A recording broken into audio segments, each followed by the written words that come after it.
Good morning, students. We have been learning a very important chapter of English, and that is of voice. In this chapter, still today we have completed the sixth part, and this is the seventh part of voice. In the previous videos, we have taken an information about some part of the voice. Two parts have been completed. आपण व्हॉइसचे एकूण दोन भाग संपवलेले आहेत. त्यामध्ये काळाचे वाक्य, 2 number model auxiliary असलेले वाक्य, आणि आपण तिसरा भाग शिकतो आणि तो म्हणजे आज्ञार्थी वाक्याचे पॅसिव्हाइज करणे. काळाच्या वाक्यांचं पॅसिव्हाइज करायचं हे आपण शिकलेलो आहोत. मॉडेल ऑक्झिलरी जर वाक्यात आले तर तशा प्रकारच्या वाक्याचं पॅसिव्हाइज कसं करायचं हे पण आपण शिकलेलो आहोत. आणि गेल्या व्हिडिओमध्ये मी आज्ञार्थी वाक्याचं पॅसिव्हाइज कसं करायचं याचा एक भाग, एक पद्धत शिकवलेली आहे आणि त्याला आपण नाव दिले लेटची पद्धत. त्यामध्ये मी तुम्हाला काय सांगितलं होतं की पहिल्यांदा तुम्हाला दिलेलं वाक्य आज्ञार्थी आहे का ते ओळखता आलं पाहिजे. तुम्हाला जर वाक्यच नाही ओळखता आलं तर तुम्ही त्याचं आज्ञार्थीच्या नियमानुसार कसं करणार पॅसिव्हाइज.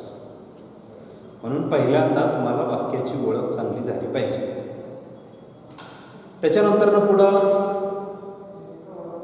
आज्ञार्थी वाक्यामध्ये 2 भाग पडतात, होकारार्थी आणि नकारार्थी आज्ञार्थी.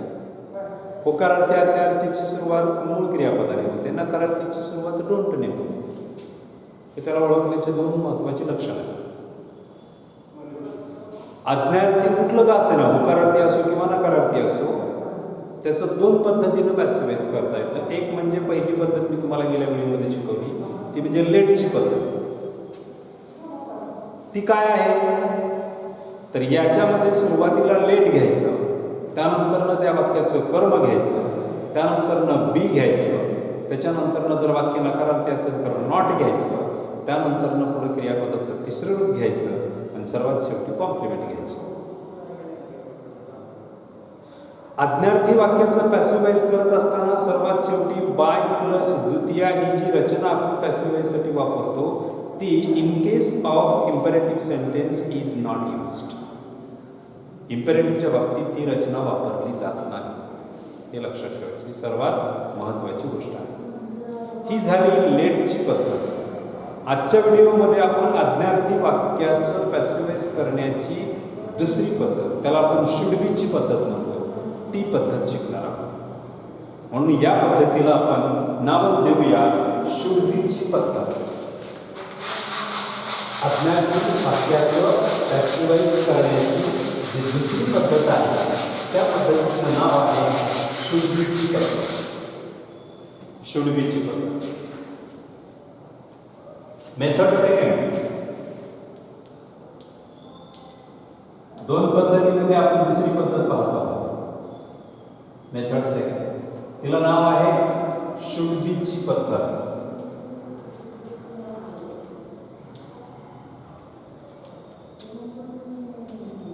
म्हणजे शुड बी वापरून आपल्याला आज्ञार्थी वाक्याचं पॅसिव्हाइज करतात.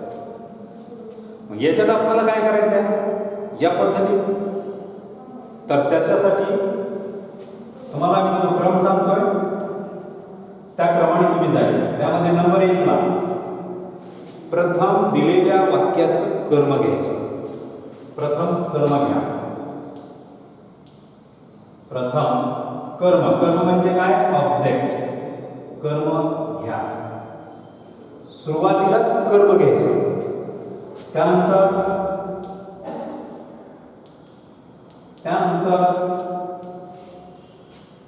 शुड बी वापरा. शुड बी घ्या.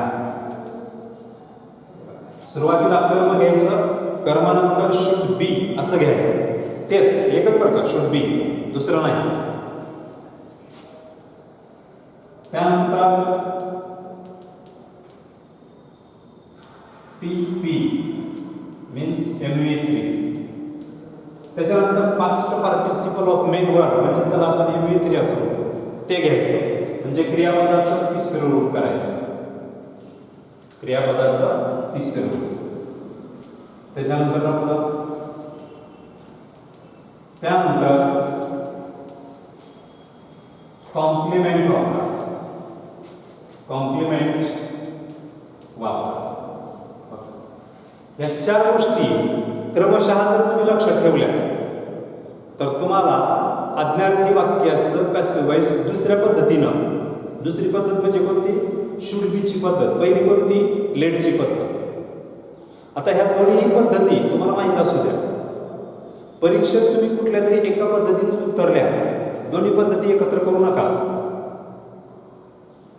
तुम्ही लेटची तरी पद्धत लक्षात ठेवा किंवा ही तरी लक्षात ठेवा जी तुम्हाला सोपी वाटते ती. ह्या दोन्ही पद्धती तुम्हाला कशासाठी सांगायच्या तर नंतर पुढे कॉम्पिटेटिव्ह एक्झाममध्ये काय होतं, एखादं आज्ञार्थी वाक्य दिलेलं असतं आणि त्याच्या खाली 4 पर्याय दिलेले असतात आणि त्याच्यामध्ये आपणाला जर लेटचीच पद्धत माहीत असेल तर आपण काय बघणार की इथं कुठं लेटच्या पद्धतीचं उत्तर दिसतंय का, आणि तिथं दिलेलं असतं शुड बीचं उत्तर. आणि ती पद्धत आपल्याला माहीत नसल्यामुळं आपण म्हणतो की ह्या 4 पैकी एक पण पर्याय नाही, बरोबर नाही. मग नन ऑफ दीज याला आपण गोल करून टाकू आणि आपलं उत्तर शोधतो. म्हणून दुसरी पद्धत फक्त माहीत असू द्या, शुड बीची पद्धत. तर या पद्धतीत काय करायचं आपल्याला तर पहिल्यांदा जे कोणतं तुम्हाला वाक्य दिलेलं असेल त्या वाक्याचं कर्म घ्यायचं, ऑब्जेक्ट घ्यायचं. त्याच्यानंतर शुड बी घ्यायचं, शुड बी फिक्स. शुड बी नंतर त्या वाक्यातलं जे क्रियापद आहे त्या क्रियापदाचं तिसरं रूप घ्यायचं.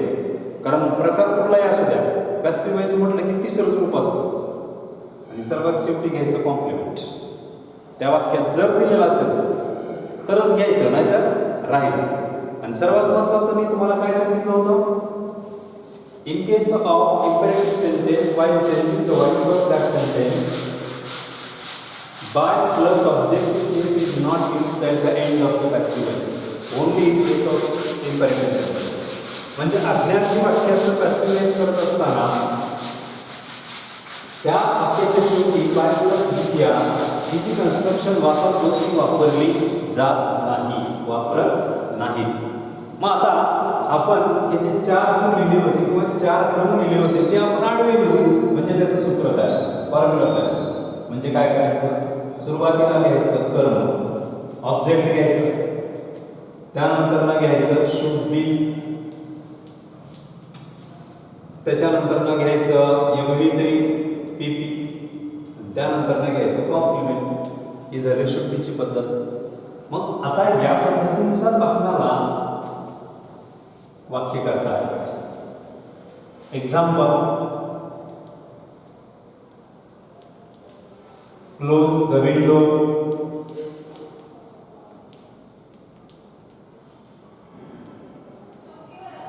Close the window.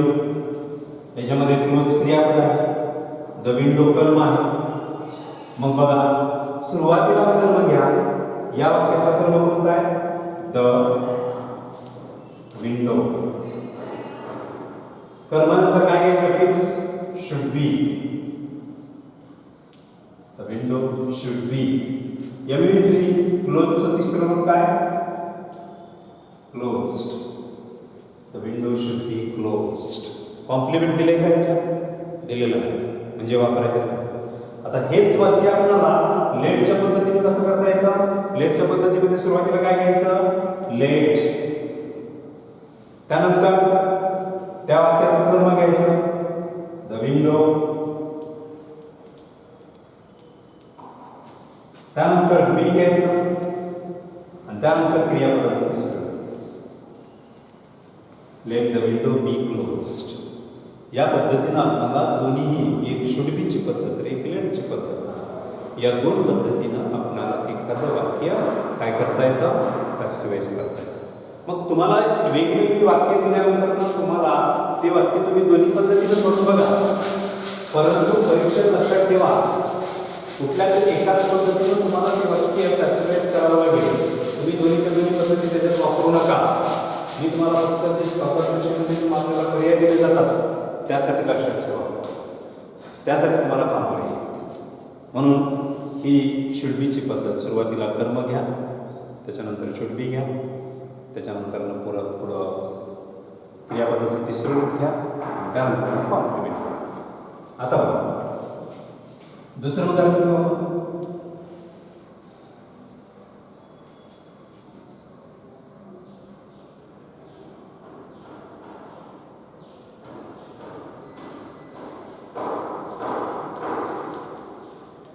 complete your homework. complete your homework. त्याच्यामध्ये complete हे क्रिया आणि your homework हे कर्म. मग आता should be च्या पद्धतीने काय होईल? सुरुवातीला कर्म घ्यायचे your homework, त्यानंतर should be, त्यानंतर क्रियापदाचं तिसरं रूप completed. your homework should be completed. लेटच्या पद्धतीने घ्यायचं, लेट युअर होमवर्क, त्यापुढं बी कम्प्लिटेड. या पद्धतीने तिसरं उदाहरण बघू.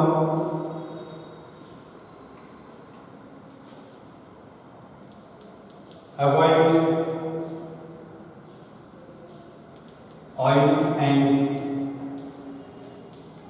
Spicy food. Avoid oily and spicy food. या ठिकाणी अवॉइड हे क्रियापद आहे. ऑइली अँड स्पायसी फूड, तेलकट आणि मसालेदार पदार्थ खाणे टाळा, हे आहे कर्म. दोन पद्धतीनं, पहिली पद्धत आपण शुड बीची पद्धत जी आता शिकवत ती घेऊया. सुरुवातीला कर्म घ्या. या वाक्यातलं कर्म कोणता आहे? Oily and spicy food. हे सुरुवातीला लिहायचं इथं, त्यापुढे लिहायचं शुड बी, आणि त्यानंतर लिहायचं क्रियापदाचं तिसरं रूप आहे avoid. Avoid it.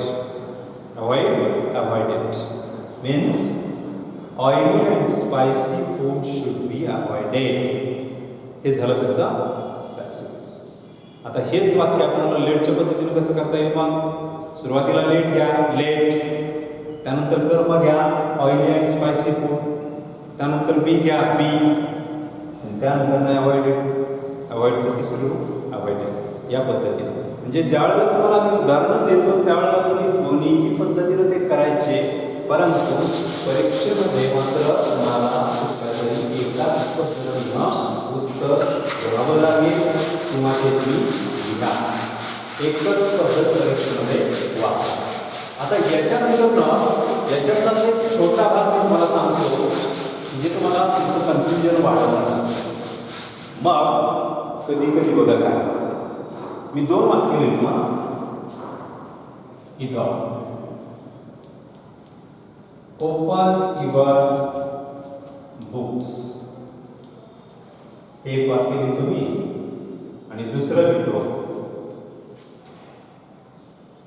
Run fast. Run fast. ही जी दोन वाक्य आहेत हे दोन्हीही वाक्य आज्ञार्थी वाक्य आहेत. बरोबर आहे? होकारार्थी आज्ञार्थी. ओपन युअर बुक्स आणि इकडे रन फास्ट. आज्ञार्थी म्हटल्यानंतर ना त्याच्यामधले होकारार्थी आहे. मग आता या वाक्याचा आपल्याला पॅसिव्हाइज करायचा. या दोन पद्धतीने करू आपण. पहिल्यांदा लेटच्या पद्धतीने करू. सुरुवातीला लेट, त्यानंतर कर्म. कोणत्या ह्याच्यातनं काय लिहायचे? Your books.